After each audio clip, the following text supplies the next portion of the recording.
বাংলাদেশের ইতিহাসে এত মন্দ ঋণ কোনোদিন হয় না। 2.5 লক্ষ কোটি টাকা এক বছরে হয়েছে। উপদেষ্টারা অনেকেই সেফ এক্সিট খুঁজছে এবং আমার মনে হয় সেফ এক্সিট খুঁজতে উপদেষ্টাদের খুব কষ্ট করতে হবে না, কারণ ম্যাক্সিমাম উপদেষ্টা ডুয়াল সিটিজেনশিপ নিয়ে চলছেন।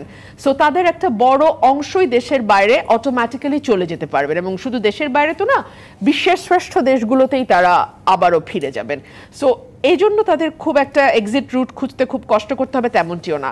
আপনি দেখুন প্রতিদিন কোথাও না কোথাও মব ভায়োলেন্স হচ্ছে, সরকার নিন্দা জানানোর বাইরে। আচ্ছা, কোন সরকার যে নিজেকে নিজে নিন্দা জানাতে পারে এটাও বাংলাদেশে একটা অভূতপূর্ব দৃষ্টান্ত। আমরা কিন্তু তার বাইরে সরকারকে কোনো কার্যকর পদক্ষেপ নিতে দেখি নাই।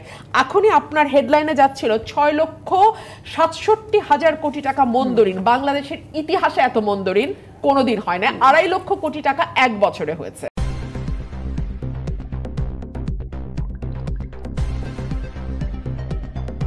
News Vision Digital Multimedia.